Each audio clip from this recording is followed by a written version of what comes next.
18-ാം പടിക്ക് താഴെ ഇപ്പോൾ തിരക്ക് നിയന്ത്രണ വിധേയമാകുന്നുണ്ട്. താഴെ തിരുമുറ്റത്തെ തിരക്ക് ഒഴിയുന്നു.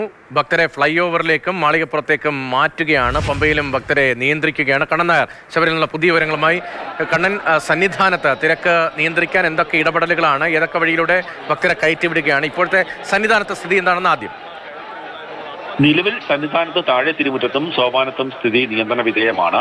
പക്ഷേ ഇന്ന് രാവിലെ 12 മണിയോടുകൂടിയാണ് വിഷയങ്ങളുടെ തുടക്കം. പല ഭക്തന്മാരും 12-14 മണിക്കൂർ ക്യൂ നിന്ന ശേഷവും അവർക്ക് ദർശനം സാധ്യമായിരുന്നില്ല. അവർ ശരംകുത്തി വഴി വരുന്ന ആൾക്കാർ നേരെ ആ ക്യൂ തെറ്റിച്ച് ചന്ദ്രാന്തൻ റോഡിലേക്ക്, കാട്ടിലൂടെ ചന്ദ്രാന്തൻ റോഡിലേക്ക് കയറുകയും അവർ നേരെ താഴെ തിരുമുറ്റത്തേക്ക് എത്തുകയുമായിരുന്നു. അങ്ങനെ താഴെ തിരുമുറ്റത്ത് വലിയൊരു തിരക്ക് അനുഭവപ്പെട്ടു. ആ തിരക്ക് ദേവസ്വം ബോർഡ് പ്രസിഡന്റ് നേരിട്ട് കണ്ടു. അതിനുശേഷം അദ്ദേഹം പറഞ്ഞു സ്ഥിതി ആശങ്കാജനകമാണ് എന്നുള്ള കാര്യം അദ്ദേഹം പരസ്യമായി പങ്കുവെക്കുകയും ചെയ്തു. ആ സമയത്ത് അവിടെ വലിയ തിരക്കായിരുന്നു.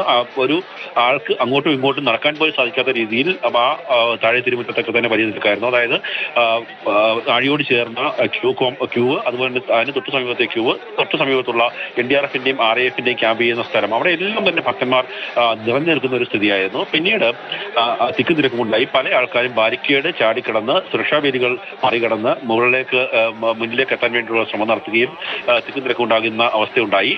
ആ സമയത്ത് പോലീസിനൊന്നും ചെയ്യാൻ പറ്റാത്തൊരു സ്ഥിതിയായിരുന്നു. 1 മണിയോടുകൂടി സ്ഥിതി കൂടുതൽ രൂക്ഷമായി.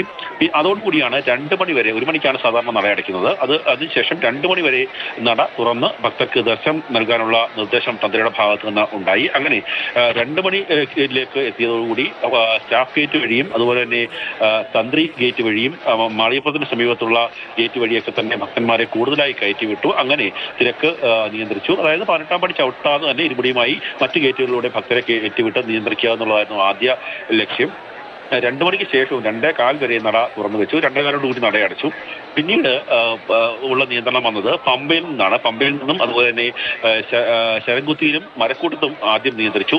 അതിനുശേഷം ഭക്തന്മാരെ ക്യൂ കോംപ്ലക്സിലേക്ക് കൂടുതലായി കയറ്റി. ക്യൂ കോംപ്ലക്സിൽ 10,000 ഭക്തർക്ക് ഒരേ സമയം തമ്പടിക്കാൻ സാധിക്കുന്ന ഒരു സ്ഥിതിയുണ്ട്. പക്ഷേ പല ഭക്തന്മാരും ഈ ക്യൂ കോംപ്ലക്സിലേക്ക് കയറാറില്ല. കാര്യം ഈ ക്യൂ നിൽക്കുന്നതിന്റെ മുൻഗണന നഷ്ടമാകുമോ എന്നുള്ള ആശങ്കയുടെ അടിസ്ഥാനത്തിലാണ് അവർ കയറാത്തത്. പക്ഷേ 10,000 ആൾക്കാർ ഒരേ സമയത്ത് ക്യൂ കോംപ്ലക്സിലേക്ക് കയറി കഴിഞ്ഞാൽ സന്നിധാനത്തെ തിരക്ക് കുറയും. ഒപ്പം തന്നെ അവിടെ സുഖദർശനം സാധ്യമാവുകയും ചെയ്യും. അതിനുശേഷം ഈ നടപ്പന്തലിൽ ഭക്തരെ ശക്തമായി നിയന്ത്രിച്ചു. കുറച്ച് ആൾക്കാരെ മാത്രം 18-ാം പടി ചവിട്ടി മുകളിലേക്ക് കയറ്റി വിട്ടു. അങ്ങനെ 18-ാം പടിക്ക് താഴെയുള്ള തിരക്ക് പൂർണ്ണമായും ഒഴിവാക്കി. അതോടുകൂടിയാണ് ആശങ്ക ഒരു പരിധിവരെ ഒഴിവായത്. പക്ഷേ ഇപ്പോഴും നിലവിൽ സ്ഥിതി നിയന്ത്രണ വിധേയമല്ല. പ്രത്യേകിച്ച് പമ്പയിൽ പമ്പയിലെ സ്പോട്ട് ബുക്കിംഗ് ഏകദേശം ഒഴിവാക്കുകയാണ് എന്ന് നമുക്ക് പറയാം. കാരണപാത വഴി വരുന്ന ആൾക്കാർക്ക് മാത്രമായിരിക്കും ഈ സ്പോട്ട് ബുക്കിംഗ് പമ്പയിൽ ഉണ്ടാവുക. നിലയ്ക്കലിലേക്ക് 7 പോയിന്റുകൾ, ഇന്ന് രാത്രിയോടുകൂടി സ്പോട്ട് ബുക്കിംഗിന് വേണ്ടിയുള്ള 7 പോയിന്റുകൾ നിലയ്ക്കലിൽ പ്രവർത്തനം ആരംഭിക്കും. അതോടുകൂടി സ്പോട്ട് ബുക്കിംഗ് കൂടുതൽ കാര്യക്ഷമമാകും. ഇപ്പോൾ എടുത്തിരിക്കുന്ന ഏറ്റവും പ്രധാനപ്പെട്ട തീരുമാനം 90,000 പേരെ മാത്രമായിരിക്കും ഇനി വരുന്ന ദിവസങ്ങളിൽ സന്നിധാനത്ത് മല ചവിട്ടാൻ അനുവദിക്കുക. പമ്പയിൽ നിന്ന് 90,000 പേർക്ക് മാത്രമായിരിക്കും ഒരു ദിവസം സന്നിധാനത്തേക്ക് കടക്കാൻ സാധിക്കുക. അതിനുശേഷം വരുന്ന ആൾക്കാർക്ക് അതിന്റെ തൊട്ടടുത്ത ദിവസം, ഇന്ന് ഒരാൾ വരികയാണെങ്കിൽ ആ സ്പോട്ട് ബുക്കിംഗ് പൂർത്തിയായെങ്കിൽ ഇനി മല ചവിട്ടാൻ അനുമതി ഉണ്ടാകില്ല. അതിനുശേഷം നാളെ രാവിലെ ആയിരിക്കും മല ചവിട്ടാനുള്ള അനുമതി നൽകുക. അങ്ങനെയുള്ള ക്രമീകരണത്തിലേക്കാണ് കാര്യങ്ങൾ പോകുന്നത്. സ്ഥിതി നിയന്ത്രണ വിധേയമാണ്. നിലയ്ക്കലിൽ ഒരു പ്രധാനപ്പെട്ട പോയിന്റായി മാറുകയാണ്.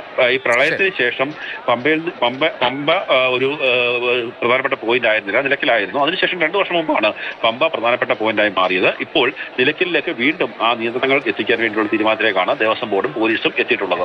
ശരി, നിലയ്ക്കലിൽ ഒരു പ്രധാനപ്പെട്ട പോയിന്റായി മാറുകയാണ്. അതായത് നിലയ്ക്കലിൽ പാർക്കിംഗ് ഏരിയയാണ്. അവിടെ വലിയ തിരക്കിനി അനുഭവപ്പെടുമെന്ന കാര്യത്തിൽ സംശയമില്ല. നിലയ്ക്കലിലേക്ക് വരുന്ന വാഹനത്തിന് ഉൾപ്പെടെ നിയന്ത്രണം ഏർപ്പെടുത്തുന്നുണ്ട്. സ്പോട്ട് ബുക്കിങ്ങിന്റെ കൂടുതൽ കേന്ദ്രങ്ങൾ നിലയ്ക്കലിലേക്ക് മാറുകയാണ്. നിലയ്ക്കൽ ഏറെക്കുറെ 1 മണിക്കൂർ സഞ്ചരിച്ചാണ് പമ്പയിലേക്ക് എത്തുക. പമ്പയിൽ ഇത്രയും അധികം ആളുകളെ ഉൾക്കൊള്ളാൻ കഴിയാത്തൊരു സാഹചര്യമുള്ള പശ്ചാത്തലത്തിലാണ് നിലയ്ക്കലിൽ തന്നെ തിരക്ക് നിയന്ത്രിക്കുന്നതിന്റെ ഭാഗമായി ഇപ്പോൾ സ്പോട്ട് ബുക്കിംഗ് കേന്ദ്രങ്ങൾ ഉൾപ്പെടെ കൂട്ടുന്നത്. അതേസമയം 20,000 പേർക്ക് മാത്രമേ സ്പോട്ട് ബുക്കിംഗ് ഉണ്ടാകൂ എന്ന വളരെ പ്രധാനപ്പെട്ട അറിയിപ്പാണ് ദേവസ്വം ബോർഡിന്റെ ഭാഗത്ത് നിന്ന് വന്നത്. 20,000 നിയന്ത്രിക്കുമ്പോൾ സ്വാഭാവികമായും വെർച്വൽ ക്യൂവിലൂടെ ബുക്ക് ചെയ്യാതെ പോകുന്നവർക്ക് സ്പോട്ട് ബുക്കിംഗ് കിട്ടുക എന്നത് വലിയ ബുദ്ധിമുട്ടായിരിക്കും. വലിയ ക്യൂ അവിടെ ഉണ്ടാകാനുള്ള സാധ്യതയുണ്ട്.